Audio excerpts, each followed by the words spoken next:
Welcome to another edition of the Chris Hatcher Show, presented by Alabama Power. I'm your host, Kevin Blackwell, and of course, each week I'm joined by Samford head football coach Chris Hatcher. This past Saturday, the Bulldogs took their longest road trip up to Lexington, Virginia to take on the number 18 VMI Keydets. And though leading most of the game, the VMI Keydets overcame a 21-point deficit to eventually win the game 46-45. Coach, I know this one stung a little. Well, they all do, Kevin. I think that for the first time I've taken a team to VMI, I feel like we were very well prepared. Our guys played extremely hard, and they were very excited for the opportunity. And, we jumped out to a good lead. They got the ball the second half. We had it one more time than they did. They got it. They cut the lead down. We missed a couple opportunities offensively in the fourth quarter to extend the lead. And then they got the momentum, and it's a very difficult place to play. They got the cadets up there rocking and rolling, and when they kind of got that momentum, we just could not ever get it back. And again, 18th ranked team in the nation on the road, beat us by 1 point. The slimmest mistakes in games like that cost you, and that's what it continues to plague us late in ball games. Well, let's talk about the game offensively. Samford with 547 total yards. Samford continues, by the way, to lead the conference and is top 10 in the FCS with red zone efficiency, going 6 for 6 this past Saturday. Liam had a good day, 32 of 47, 365 with 1 touchdown, adds 2 more touchdowns on the ground. Montrell Washington scores 2 touchdowns. Also, Jay Stanton adding 2 touchdowns as well. Coach, we were efficient on offense until really late in the game. We had a holding penalty, a fumble, kind of inability to sustain some of those drives when we really needed it the most. Just wasn't there. Talk about the game offensively for Samford. Well, the first drive we went 3 and out and had to punt, and then we scored 7 straight drives after that offensively, and I thought that we ran the ball very well. We mixed our passing game in that, and it's kind of usually it's the other way around, but I mean we rushed for almost 200 yards, and Liam had a nice day. And then we get to the third quarter and we score for again to go up, score 45 right there, and then we didn't get the ball back to the fourth quarter on that deal, and then we had a couple drives where we missed an open Ty King down the sideline. We converted on a nice third down, still with the lead, and we get a holding penalty called back.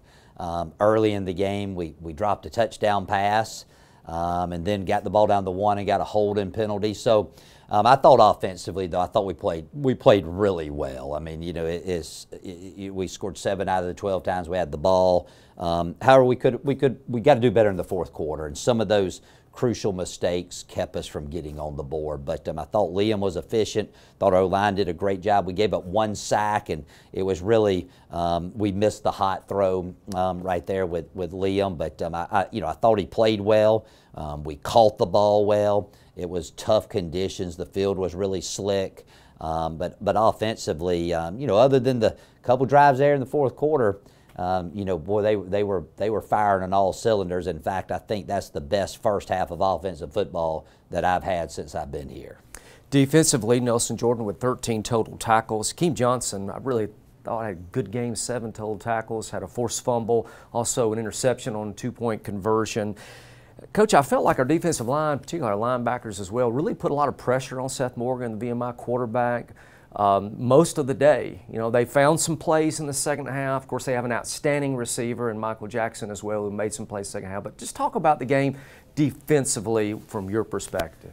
First of all, I thought that our guys played extremely hard, and we went and we challenged them a little bit more than we have in the past, and of course, disappointed that we gave up a lot of points. And then I watched the film on Sunday, and it's like, man, we're getting better over there. I know it didn't look like it on the scoreboard. We're getting better. We did some really good things. We played a really good offense, and you're sitting there without, you don't have some of your guys back there. Lamar Anderson didn't make the trip. Ty Herring was not there. Cottrell Player went, really couldn't go. So we're out there with a lot of pups out there, that were playing good, and. J.P. Peters, I thought that he competed hard. a freshman right there, Midnight Stewart, the true freshman, got playing time the other night. So, I think we're getting better over there. I saw some really good things. But their receiver, Michael Jackson, he had a tremendous day, and he's a really good player. But however, we held the Conference Player of the Year last year to 1 catch and a touchdown. But we just kind of got to put it all together defensively. And I thought the first half we did a good job. The second half, we had a 3-and-out, and then they faked the punt on us, and then that kind of deflated us. So I think from the entire group, defensively, offensively, and special teams, we got to be mentally tougher and being able to overcome when bad things happen to us and focus on the next play. But I know the score doesn't look like it, but I thought we made some really good improvements in certain areas on defense that I expect to continue to carry on as we finish up this season. Yeah, well, we have talked a lot this season about the importance of finishing these types of games. We've had halftime leads in 6 of our 8 games. We continue to struggle with that. From your perspective, I mean, what adjustments do you think we need to make in order to be able to hold those leads and kind of deliver that knockout punch that's been elusive to us a few times? We seem to lose our mind at certain points there in the third quarter. If I had a magic formula for it, you would not have read that stat. I'll kind of put it this way. I think we have a really good team. Our record does not show that. I still believe that, and I may be the only one that does, but I do. I believe we have a really good team, and if we didn't, I'd tell you. But in this league, we're all very so similar athletically, and we all have really good schemes, and everybody's really good coaches. And I don't think anybody in this league, has the players that you can just go out there and knock people out week to week. And, even though you do get a big lead, that other team's very capable of chopping into that lead. So it's more about being consistent throughout the course of the ball game, and that's something that's plagued us. And, we coach it up, we work on it. At some point it's going to turn for us, and we hope it's this week at homecoming versus Citadel. Well, it is a big week on campus, not only with homecoming, but also Dr. Beck Taylor being inaugurated on Thursday here on campus. So much going on at Samford this week, and all of those festivities will culminate, of course, on Saturday as we host the Citadel Bulldogs for a 2 p.m. kickoff here at Samford.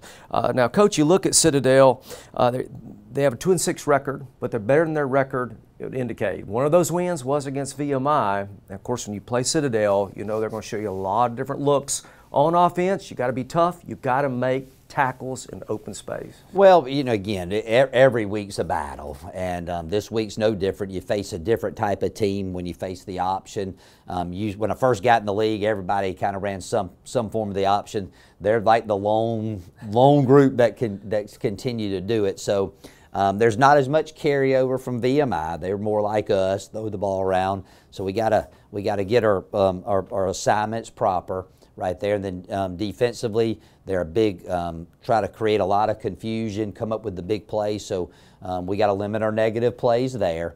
But you got to expect a really good game where both of us have pretty close to the same records. We're one ahead of them. But anytime you play these guys, you better bring your lunch pail and your hard hat, because they're a very tough group to defend. And if the practices this week are any indication, I believe our guys are going to be ready. Well, we hope to see you at the game on Saturday. 2 p.m. kickoff tickets are still available at SamfordTickets.com. But if you can't make it out to Bobby Bowden Field at Cybert Stadium, we hope that you will tune in on ESPN+. Well, that does it for another edition of the Chris Hatcher Show, presented by Alabama Power.